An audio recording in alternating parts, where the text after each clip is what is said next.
Yas'alunaka 'anil yatama, mereka bertanya kepadamu tentang anak yatim. Yas'alunaka 'anil khamri wal maisir, mereka bertanya kepadamu tentang khamar dan judi. Yas'alunaka madza yunfiqun, mereka bertanya kepadamu apa yang mesti mereka sedekahkan.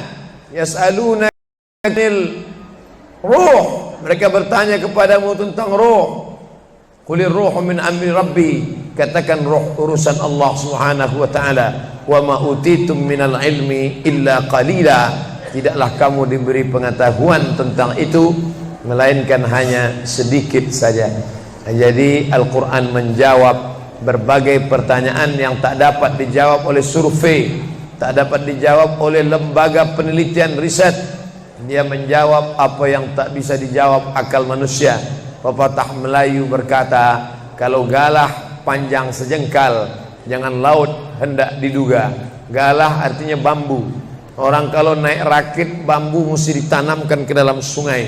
Kalau panjangnya cuma sejengkal, jangan laut hendak diduga. Itulah orang yang terlalu memaksakan akalnya, akhirnya ngomong sendiri dan senyum sendiri.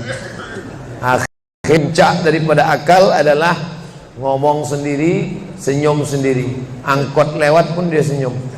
Na'udzubillah. Oleh sebab itu kita yang sangat rendah, hina ini mengaku lemah. Aku berserah kepada Engkau ya Allah. Berserah itu bahasa Arabnya istislam.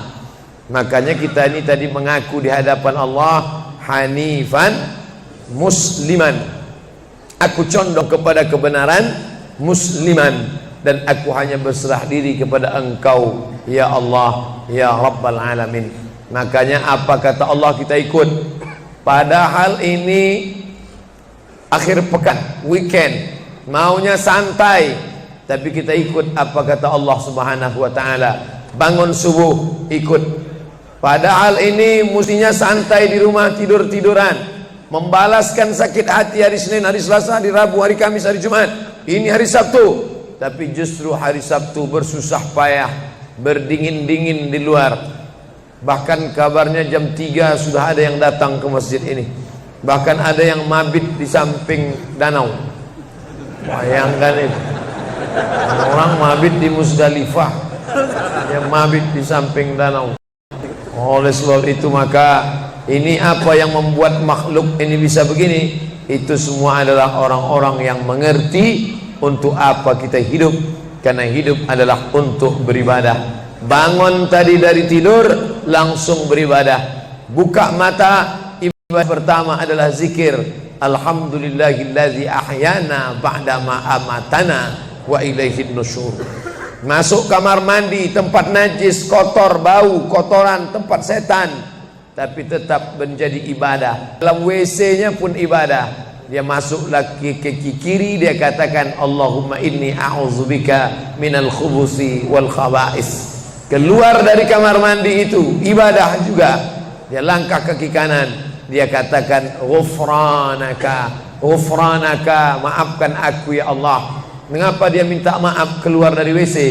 Karena selama di WC dia tidak menyebut Allah. Lidah yang diciptakan untuk beribadah, selama di dalam tidak beribadah, maka ibadah di dalam WC hanya hatinya saja berzikir. Tak boleh menyambut seruan azan. Terdengar suara azan masuk ke WC, Allahu Akbar, Allahu Akbar. Oh, tak boleh. Tak boleh mengucapkan salam. Assalamualaikum, Nabi diam. Assalamualaikum, Nabi diam. 3 kali diucap, Nabi diam. Selesai keluar dari toilet, WC, barulah Nabi menjawab waalaikumsalam warahmatullah. Karena tidak boleh menyebut nama Allah, maka minta ampun keluar dari WC. Karena lidah yang semestinya dipakai untuk menyebutmu ya Allah, berzikir mengingatmu ya Allah, tadi tak kupakai selama beberapa menit di dalam. Maka dia katakan ghufranaka. Lalu kemudian melihat wajah di cermin, mana tahu ada kotoran di mata. Jangan sampai kita berjumpa sama orang di masjid, orang senyum kita senyum, yang disenyumkan orang kita. Maka lihat dulu baik-baik.